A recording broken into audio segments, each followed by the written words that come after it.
स्वागत है आपका न्यूज़ 18 जम्मू कश्मीर लद्दाख हिमाचल में। मैं हूं विशाल और आप देख रहे हैं पहली खबर। मरकजी हुकूमत की तरफ से बनाए गए one nation one election panel में डीपीएपी के चेयरमैन गुलाम नबी आजाद की नामजदगी के बाद अपोजिशन पार्टियां ये कहकर गुलाम नबी आजाद को निशाना बना रही हैं कि इस कमेटी में इनकी शमूलियत से साबित होता है कि आजाद बीजेपी के एजेंट और बी टीम के तौर पर काम कर रहे हैं। ताहम डीपीएपी लीडरान गुलाम नबी आजाद का यह कहकर दिफा कर रहे हैं कि वो एक तजुर्बाकार सियासतदान हैं और इसी वजह से इन्हें कमेटी में शामिल किया गया है। वाज़ेह है कि पैनल में दीगर मेंबरान के अलावा गुलाम नबी आजाद के साथ साथ सीनियर कांग्रेस लीडर अधीर रंजन चौधरी का भी नाम है, मगर उन्होंने पैनल का हिस्सा बनने से इनकार कर दिया है। मेरे साथ हैं general secretary, senior general secretary और ये फॉर्मर मिनिस्टर हैं RS चिप साहब। न्यूज़ 18 से बात करने के लिए शुक्रिया। सीधा सवाल ये है कि गुलाम नबी आजाद को जब से इस वन नेशन वन इलेक्शन का पैनल का हिस्सा बनाया गया है, तब से अपोजिशन पार्टी जो आपके अपोनेंट्स हैं वो अब सीधे कह रहे हैं कि देखिए ये तो दिख गया कि वो बी टीम है बीजेपी की। देखिए ऐसा है, आपको याद होगा कि आज से 1 साल पहले जब गुलाम नबी आजाद साहब ने जम्मू कश्मीर में अपनी पार्टी का गठन किया, तो उस समय भी खासकर विशेषकर कांग्रेस की नीति ये थी। कांग्रेस के अलावा दूसरी पार्टी में जो रीजनल पार्टीज हैं जम्मू कश्मीर में, तो ये from the day one they have been blaming him, they have been talking about him कि भाई उनके बारे में ये बात करते हैं कि ये बीजेपी की बी टीम है। जो डेमोक्रेटिक प्रोग्रेसिव आजाद पार्टी उसको ये कहते हैं। आज देखिए ये जो वन नेशन वन पोल की जो कमेटी बनाई गई, भारत सरकार ने जो कमेटी बनाई या प्रधानमंत्री जी ने जो कमेटी बनाई, तो उस कमेटी का मकसद है कि वो देखना चाहते हैं कि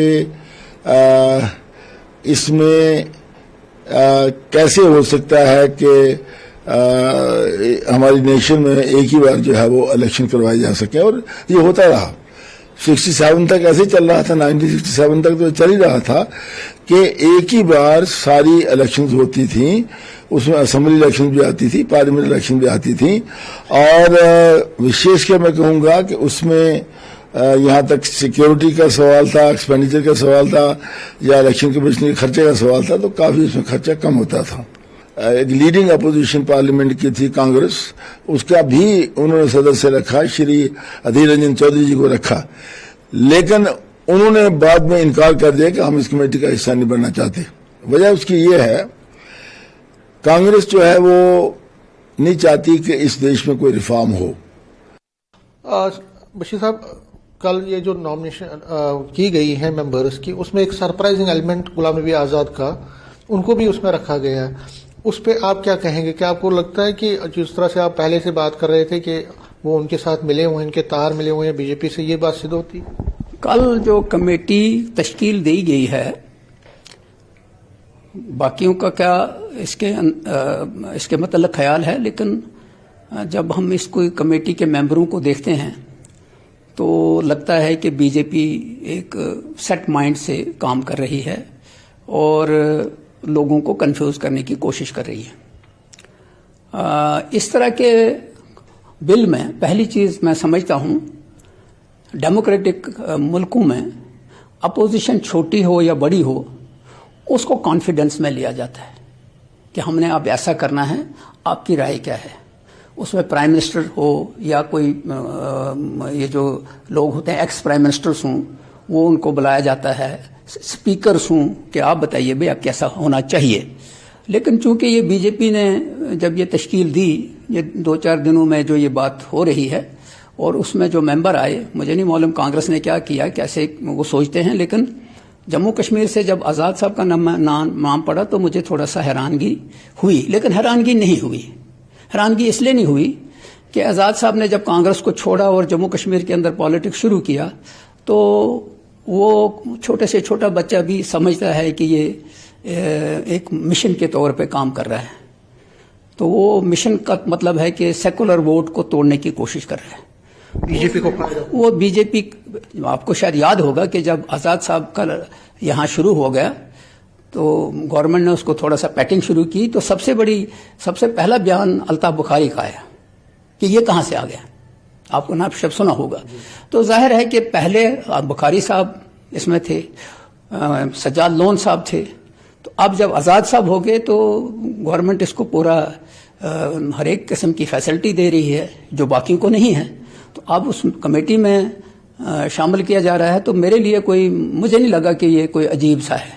ये चूंकि जब से पॉलिटिक्स शुरू हुआ है, ये मोदी जी को खुश करने के लिए कुछ भी कर सकता है। कैमरामैन बंटी के साथ में समीर भट्ट, न्यूज़ 18 जम्मू। और जम्मू कश्मीर कांग्रेस कमेटी के सदर वकार रसूल वानी ने गुलाम नबी आजाद को निशाना बनाते हुए इल्जाम लगाया है कि इनकी one nation one election panel में नामजदगी साबित करती है कि वो बीजेपी के लिए काम कर रहे हैं। वानी ने कहा कि उनकी पार्टी डे वन से कह रही है कि आजाद जम्मू कश्मीर में सेकुलर वोटों को तकसीम करने के लिए बीजेपी हाईकमान की तरफ से आजाद को भेजा गया है। वानी ने कहा कि वो वजीर आजम नरेंद्र मोदी गुलाम नबी आजाद के लिए नरम गोशा रखते हैं और इस तरह उन्होंने आजाद को इस अहम पैनल में शामिल करके ये साबित कर दिया है। गुलाम नबी आजाद को one nation one election panel में रखने के बाद एक तनाजा खड़ा हुआ है। कांग्रेस पर्टिकुलरली जबरदस्त अग्रेसिव मूड में है, टारगेट कर रही है गुलाम नबी आजाद को और बीजेपी को। मेरे साथ इस पर बात करने के लिए वकार रसूल वानी है, ये कांग्रेस के जम्मू कश्मीर प्रदेश कांग्रेस कमेटी के प्रेसिडेंट है। आपको इतना ताज्जुब क्यों हो रहा है, इतना गुस्सा क्यों आ रहा है, या आप इतना टारगेट क्यों कर रहे हैं? हमने नेशनल लेवल पर भी देखा टारगेट हो रहे हैं गुलाम नबी आजाद, और आप भी खुश नहीं हैं।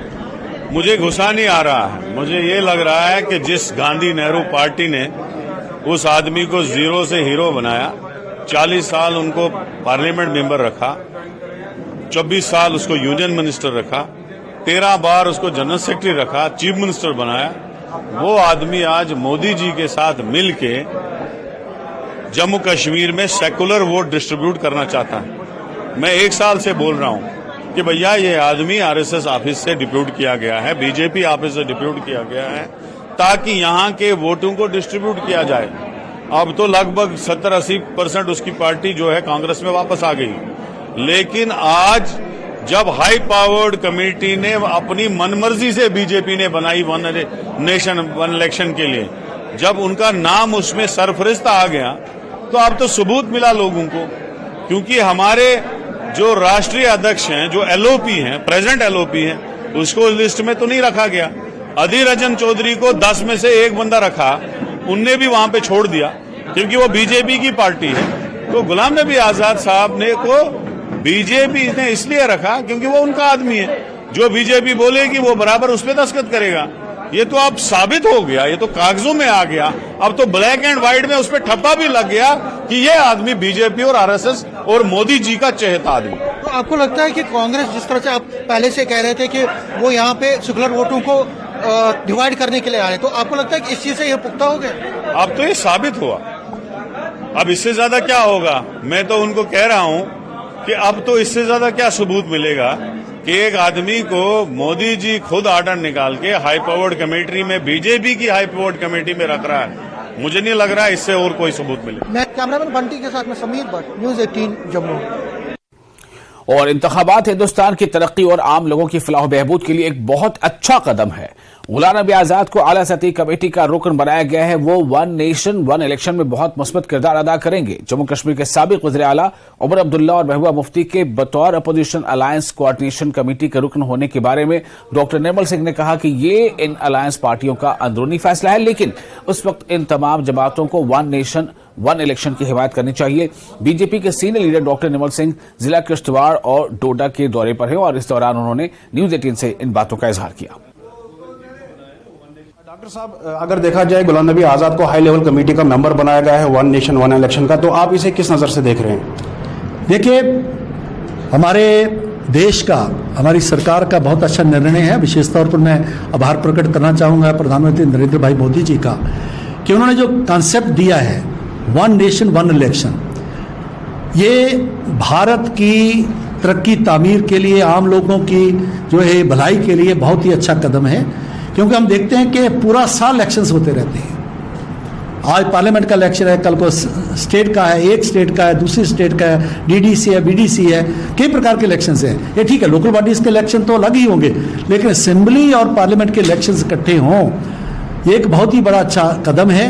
और इसमें सभी वो लोग जो इस प्रकार के एक बड़े पॉजिटिव कंस्ट्रक्टिव मूव को जो है सपोर्ट करते हैं, उनको जो है उसमें गुलाम नबी आज़ाद साहब ने इसका जो उनका अध्यक्ष बनाया गया, क्योंकि पूर्व मुख्यमंत्री रहे हैं जम्मू कश्मीर के, और एक इसमें उस फैसले को लाने के लिए एक उनका काफ़ी अच्छा योगदान रहेगा।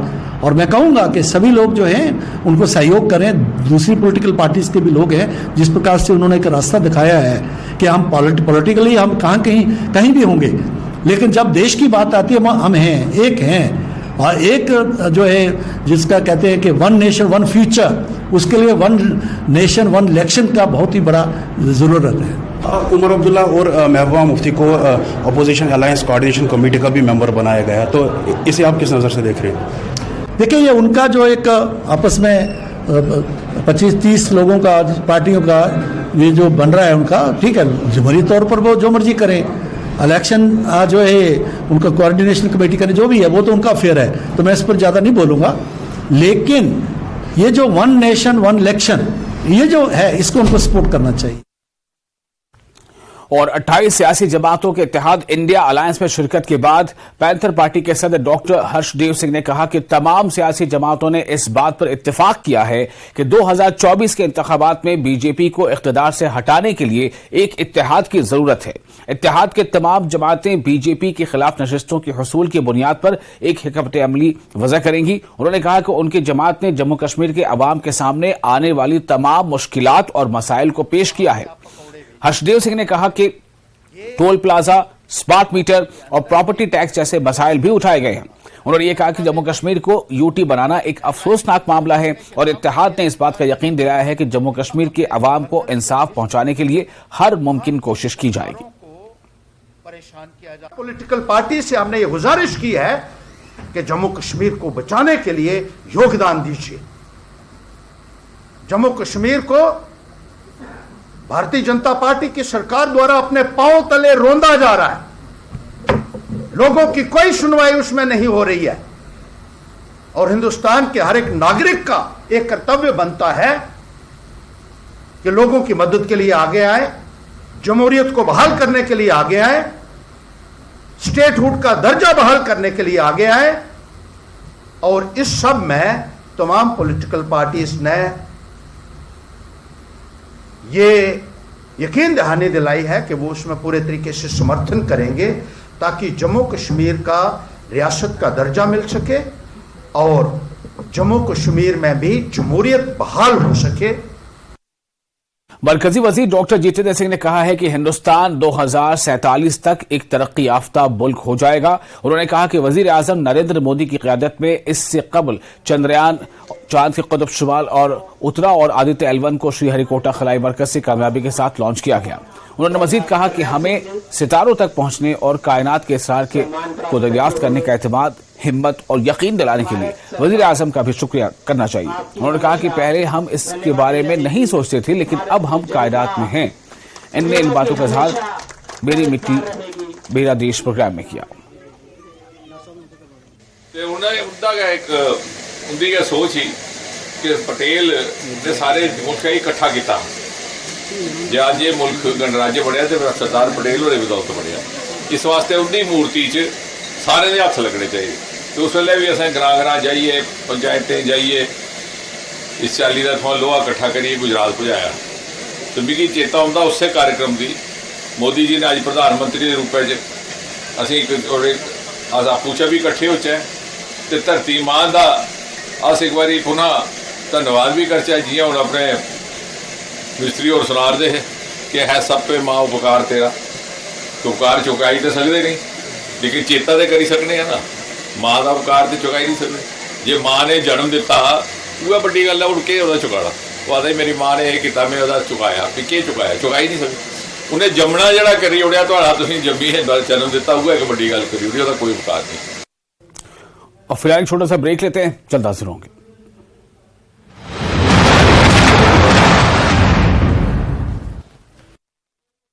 हेडलाइंस प्रेजेंटेड बाय पेट सफा आयुर्वेदिक चूर्ण। पेट सफा तो हर रोग दफा।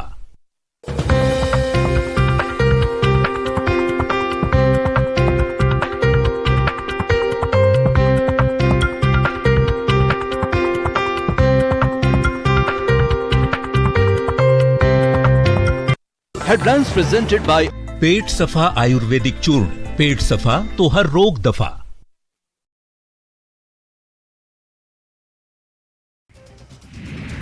डोडा पुलिस से 8 दहशतगर्दों पर की दाखिल चार्जशीट। पाकिस्तान से काम कर रहे दहशतगर्दों के ऊपर कसा भारत ने शिकंजा। LTE-HM कमांडरों समेत अहम दहशतगर्दों पर कार्रवाई। UAPA एक्ट के तहत की बड़ी कार्रवाई। डोडा में SIA की बड़ी कार्रवाई। डोडा से मजीद 2 दहशतगर्द गिरफ्तार। फिरदौस अहमद वानी और खुर्शीद मलिक नामी दहशतगर्द गिरफ्तार। 48 घंटों में जुमला 10 दहशतगर्द गिरफ्तार। 370 को लेकर सुप्रीम कोर्ट का फैसला होगा। लोगों के लिए मुवाफिक और रियासती दर्जे की बहाली और इंतखाबात कराने में सुप्रीम कोर्ट से चाहे उम्मीद। रिवायती सियासत में बदलाव लाने के लिए हर एक को करनी चाहिए इंफरादी सतह पर पहल। मरकजी हुकूमत का बड़ा कदम। 1 नेशन 1 इलेक्शन कमेटी दी गई है तश्कील। अपनी रिपोर्ट में इस अहम मामले पर गौर करेगी कमेटी। अपोजिशन जमातों के इत्तेहाद इंडिया की राब्ता कमेटी का ऐलान। इंडिया राब्ता कमेटी में उमर अब्दुल्ला और महबूबा मुफ्ती हुए शामिल। दोनों की शमूलियत से बीजेपी को नहीं पड़ेगा फर्क। 3 माह से ज्यादा नहीं चलेगा अपोजिशन का इत्तेहाद। BJP senior leader Kavinder Gupta का बयान। नेशनल प्रॉफिट तर्जुमान की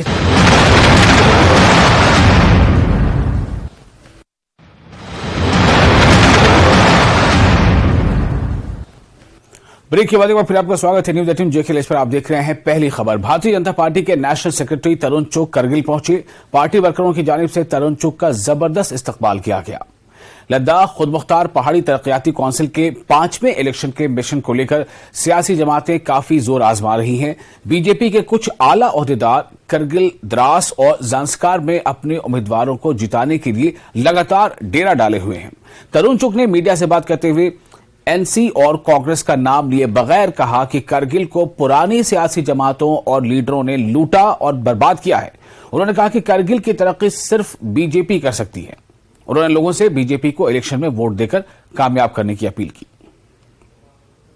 करगिल के अंदर करगिल का आवाम भारतीय जनता पार्टी के साथ है और भारतीय जनता पार्टी करगिल के अंदर पूरी ताकत से लगी है और करगिल में लगातार विकास हमारे MP जामवाल जी के लीडरशिप में, हॉस्पिटल्स हो, रोड इंफ्रास्ट्रक्चर हो, तो प्रधानमंत्री मोदी जी से पूरे लद्दाख के लिए बहुत बड़े बड़े पैकेज लेके आए हैं। आज टनल बन रही है। एक जमाना था 6 महीने करगिल देश से कटा रहता था।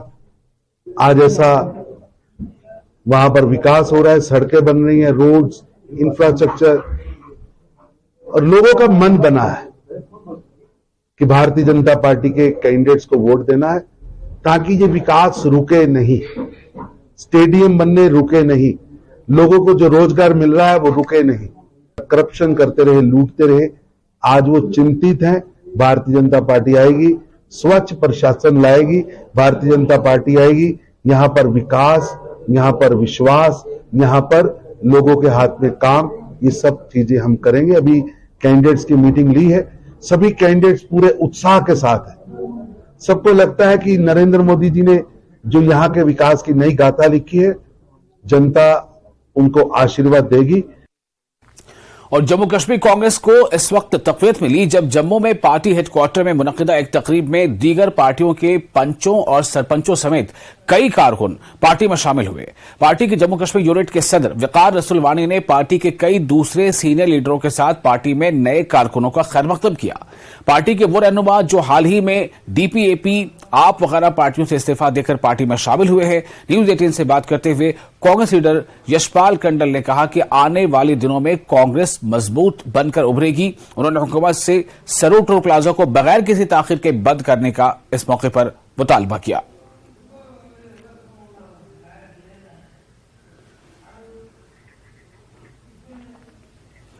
और जम्मू कश्मीर कांग्रेस को उस वक्त तकलीफ मिली जब जम्मू में पार्टी हेडक्वार्टर में मुनक़िदा एक तकरीब में दीगर पार्टियों के पंचों और सरपंचों समेत कई कारकुन पार्टी में शामिल हुए। यह खबर आपको हमने दी।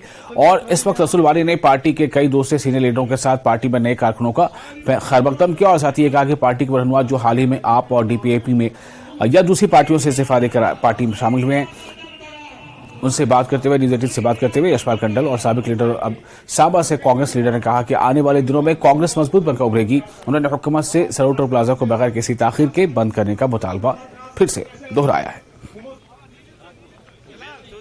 दुर्भाग्य की बात है कि जो लोग इस किस्म की बात करते हैं, मुझे समझ में आता है कि ये लोगों को अटेंशन डाइवर्ट करने की बात है और इनको जमहूरियत पर एतकाद ही नहीं है, तो वन इलेक्शन की बात कर रहे हैं। ये सरासर गलत है और झूठ है। मैं इसमें क्या कहूँ, पार्टी से वापस आया, 2 महीने लीव पर गया था, वापस आया और वजूहात भी मैंने बयान की है और ये उसकी अक्कासी है। उनकी अपनी राय है और उनकी जहाँ से उनको तार हिलती है उसके हिसाब से बयान देते हैं। मुझे उस पर टिप्पणी नहीं करनी है। मैं सिर्फ एक बात कहूँगा कि ये अच्छा इक़दाम है पूरे मुल्क में बीजेपी की साम्राज्य साजिशों के ख़िलाफ़, अनडेमोक्रेसी के ख़िलाफ़, प्रेस राज के ख़िलाफ़ जो भी इन्होंने किया है काम करप्शन के ख़िलाफ़, उसके ख़िलाफ़ जो लोग मुख्तलिफ पार्टियाँ इकट्ठे हुए हैं, ये इसको मैं खैर मकदम। रियासती कांग्रेस पार्टी के सीनियर पीरज़ादा मोहम्मद सईद ने कहा है कि वो वन नेशन वन इलेक्शन महज एक ढकोसला है।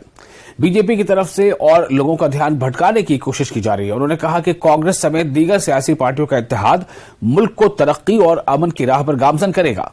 टाउन हॉल काजीगुंड में पार्टी की वर्कर्स मीटिंग मुनक्किद हुई जिसमें सीनियर लीडरान और वर्करों ने शिरकत की।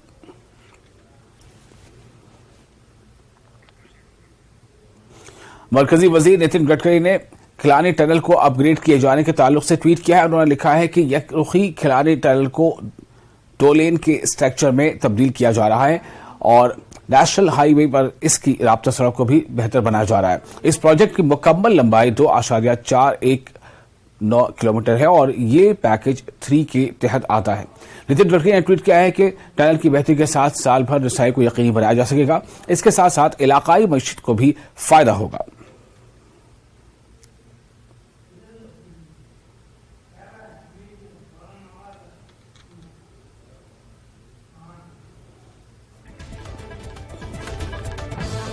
जिला कुलगाम के पहाड़ी इलाकों में रीछ के हमले में एक कमसिन बच्चे समेत कई अफराद जख्मी हो गए हैं। एक हाल कुलगाम में रीछ ने 12 साला मुदस्सिर अहमद वल्द मोहम्मद रफीक पर हमला करके उसे जख्मी कर दिया।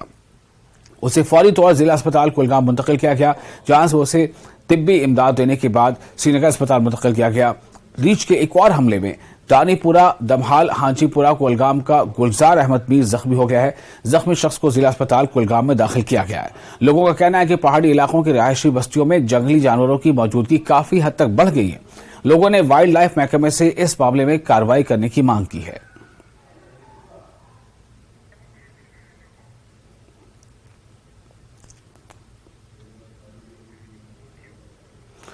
और इसी के साथ पहली खबर में फिलहाल इतना ही, लेकिन न्यूज़ 18 JK पर लगातार बड़ी और अहम खबरों का सिलसिला जारी रहेगा।